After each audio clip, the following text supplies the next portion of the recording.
What's up, everybody? This is Get a Whale, and we're already at that time of the week, so sit down or stay standing for Backcap episode 39. Highlights taken from casts on TeamFortress.tv. This episode covers the week of August 6th to the 13th.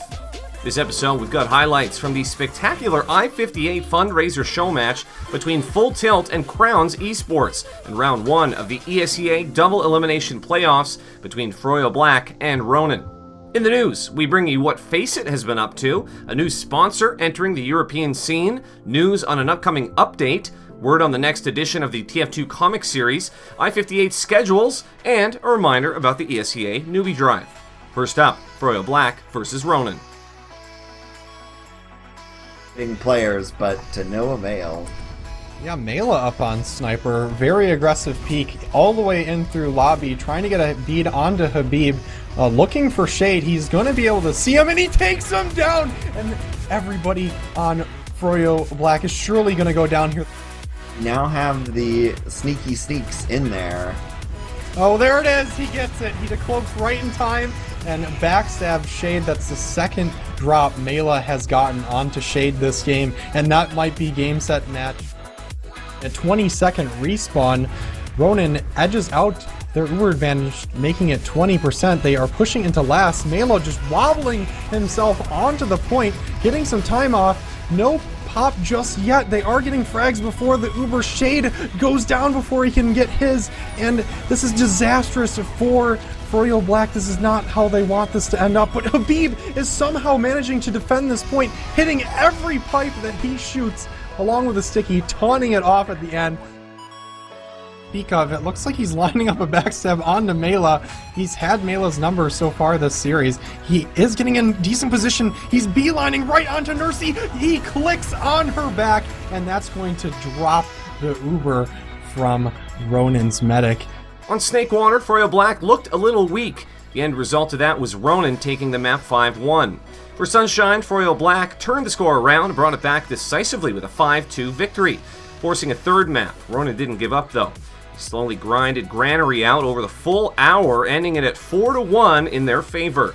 With RONIN's victory over FROYO Black and FROYOTEC's dominant win over EVL Gaming, RONIN now have to take on FROYOTEC in the upper bracket round 2, with EVL Gaming meeting FROYO Black in the lower bracket round 1. Next, we've got some sweet highlights from an i58 show match between Full Tilt and Crowns. Crowns happy to just move off it, and I don't even know if they're going to be able to hold off the mid-fight now because they're at an Uber disadvantage. Crowns are going house fast with this as well. Spud and Captain leading the charge. They're going to Uber free. Spud's going deep, going to try and get Raymond. One sticky. Here comes Captain. He on Kossi, but Kossi's giving him the jig so hard. Kossi's going to surf out again. Captain has been completely bamboozled, and Raymond's going to go down instead. How have they swindled this? Unreal stuff. Did you see those shots by Mike? He completely just gave them the 1-2, and I'm not talking about the 1-2, I'm talking about the 1-2. I don't know where I was going with that. I think I meant I think I meant for it to be more sexual. Now it is a tournament, but they're just going in, they're balls deep, they're just big dicked it at the end of the day. Take him out for Harambe, and they're just moving all the way in. They managed to pick up one kill on the Drake. Uber now going to be popped off on the side of Kos. Raymond still holding on to it, doesn't want to pop it off just yet, and now Mikey's just playing the point. He's going to force a few of the players from Crowns to drop down. This is absolutely beautifully executed so far. Falash as well, trying to make some magic happen, and it's not going to be enough. Mike secures it for his team in the end. LOL in the chat. With too many bodies, then take the refight. They have Talash on Sniper to maybe try and get some picks while the Force comes out, but Ali gets absolutely destroyed by Captain. Oh my god. Captain again! Airshot Silenta straight after us. Now Captain once more is on the hunt. He's going to claim a third. Captain absolutely destroys any hope Full Tilt had of getting that Force out of Raymond right there. Like middle. But neither team really able to get anything on last. You know, they just can't turn it into anything. And Stark's actually forward spawn! Takes out Boss on the second peak. It was the second peak as well. They knew he was there, but no one could get close enough to the door in time. Stark knows this, takes the second peak, takes down the medic. Kos can't reposition in time, and absolutely devastating. Falling as well. Ali caught behind enemy lines, not going to be escaping. John Lennon, the man himself, is going to get chased down now. Drac is hot on his tail. I don't think he's going to be able to get in. What? What? He gets spud! How? Fade What? away Where? arrow. I didn't even see where Spud was. Like, was it What? Drac who was chasing? Somehow he just sends an arrow, Spud's away. Down he goes. What just happened? Where was he? He must have been at the cheese area. I think the players are still trying to figure it out. Like, they don't know. He wasn't. Was he peeking window? Was he coming out window? I don't know. I really don't know. That's ridiculous. Anyway, can.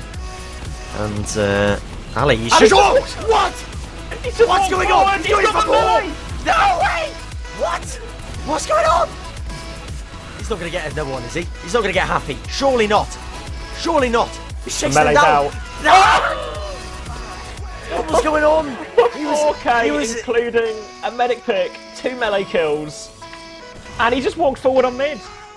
Badlands was a fairly even map for both teams during this series, with both Full Tilt and Crowns taking multiple rounds, ending up in a 4-3 victory for Full Tilt. On Product, Full Tilt continued their winning streak with some last-minute plays to save the map. Final result of that one, 3-2 for Full Tilt. On Snakewater, Crowns showed resilience with their plays, ending the show match with a victory score of 4-2. That's it for highlights for this week, so let's get on to the news. For your daily dose of FACEIT updates, the developers explained over the public Discord that they're looking for ways to promote more balanced matchmaking games. Developer Konaac stated that they're currently experimenting with reducing maximum party size from 6 to 2. Sunshine and Metalworks have also been added in to improve the map pool. To facilitate the experimentation and addition of more features, they've temporarily disabled the email invite system. It seems that the team formerly known as Crown's last ETF2L season has been sponsored by a fresh organization in the TF2 scene. The ETF2L page of the team now boasts the name of XENEX, an eSports organization based in the UK. As mentioned in the previous episode of Backcap, they're competing at i58 with Flushy on Medic, Smeary on Demo, AMS to Pocket, Tiger roaming, and Funds scouting with Germany's Stefan. Multiplay's TF2 organizer Nymphe has confirmed the map pool and the schedule for the biggest TF2 event of the year, i58. The maps will be Badlands, Granary Pro, Gully Wash, Process, Product, Reckoner, and Snakewater. For the schedule, a link will be in the description so you don't miss out on the important games. The TF2 team had planned to release an update on the 11th, and as per usual sent out an HLDS announcement about it. Obviously though, the update did not arrive on that date, and a follow-up email was sent clarifying the situation. Eric stated that the team encountered some bugs during playtesting and have decided to delay the update in order to fix said issues.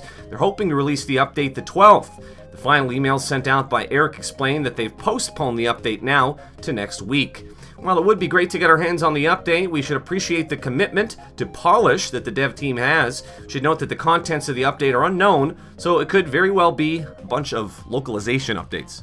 Jay Pinkerton, the TF2 team's comic artist, has published 3 tweets implying that comic number 6 will release soon. The comic will be a double-sized issue and have a lot of ground to cover. Interestingly, the Heavy vs. Pyro war was set to end on the 14th, so the comic's debut might coincide with the update's release.